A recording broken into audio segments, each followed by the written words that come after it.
Hey, Chris and Linda, it's Greg here in my kitchen in Hampton Bays. You've seen my yard, now you're getting to see a little bit more of my kitchen, and probably a feline or two walking around in back of me. I see him in the window reflection. We are going to talk chicken stock.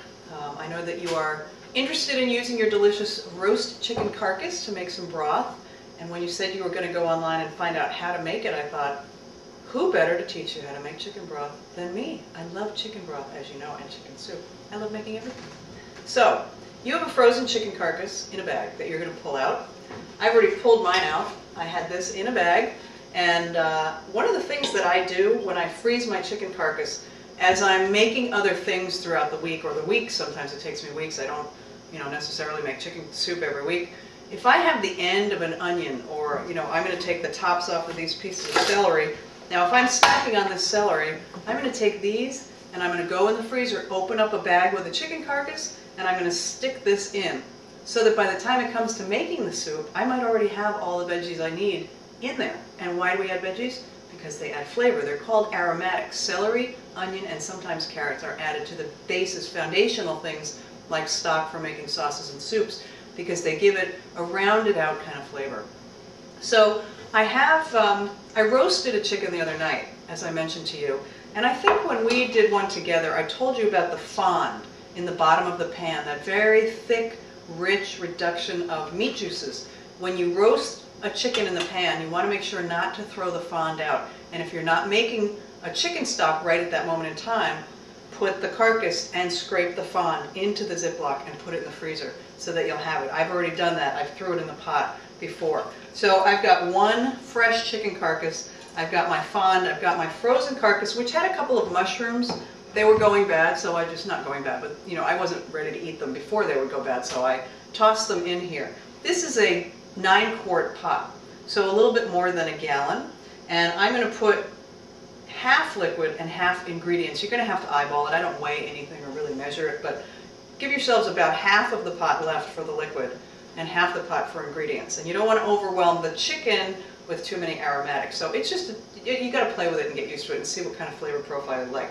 Now, one of the things I found in the freezer I was very excited about were some leek tops. I don't know whether you cook with leeks, but they're very subtly, onion goes a long way. But the tops are very stringy, and so we don't use them in cooking as much as we use them in broth. So I'm going to throw those in there, and I'm going to put the other bits of celery. Now I have 2 carrots I'm going to chop up, and the good news when making stock, I had to look down because I didn't want to cut my finger off, but when I have my own television show, I won't have to look down because I'll be so good at it. We're going to put those in there. What I was saying was you don't have to worry about how the shape of the things you're cutting is when it's going to be in stock. As long as it's, I'll take a piece of celery and just do this, and that's it. That's ready to go. Okay, so what else are we going to put in there? Well, one of the things that I always put in my stock are bay leaves. Now, we're having a nor'easter, so my bay leaf tree is holding on for dear life in 45-mile-an-hour winds with a lot of rain. Unfortunately, we're not having bay leaves in this particular stock, but you can get bay leaves fresh at your supermarket or get the dried ones. If you do get the dried ones, if you have some at home and you haven't used them in a year, for sure, throw those out and get a fresh batch, even of the dried. And they add the fresh ones are completely different than the dried ones, flavor profile-wise. And for something this size, I would put 2 bay leaves in here if they were fresh. Maybe 1 more if they were dried, but maybe not. Maybe I'll just stick to 2. I'm also going to put a little dried thyme. I usually have fresh thyme. And a little bit of sage. And also, for a pot this size, about a tablespoon of black peppercorns. Okay? Now, I'm not measuring, but you probably want to, so that you don't overpower your soup with pepper. Now, you might say, why no garlic? I'm not adding garlic because I don't know what I'm going to use this stock for. I have plenty of chicken soup on hand, but I like having stock in case I want to make a mushroom soup, or in case I want to make pea soup even, or anything else. So I don't know that I want garlic in there, so I will add the garlic at another time if that's a flavor that I want in the soup. But certainly, if you always want garlic in things, I know you buy the ground garlic, I would suggest that you use cloves in here, because the ground is going to really concentrate in flavor as it cooks, and it may overpower the chicken. Okay, so now we're going to take this pot, cold water, because we want a nice clear broth, and hot water makes the broth cloudy, believe it or not. So that's going to fill almost to the tippy top, maybe half an inch away from the top. And it takes a while, so I'm not going to do it with you guys watching. What you want to do when you put it on the stove is bring it up to a boil, put it on a high flame, but watch it, in about 5 to 10 minutes. It'll come to a boil, you want to lower it down right away. You don't want to boil stock, ever. Because what happens is the fat then gets incorporated into the stock, and you end up with greasy stock instead of a nice, clear, light, rich broth.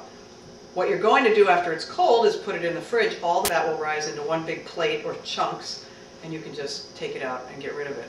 So it's going to cook for 1.5 hours to 2 hours max. You're going to get a ladle. Skim as it's cooking, because, well, I have to say the word scum is going to rise to the top. What it is a byproduct of the bones, the protein in the bones.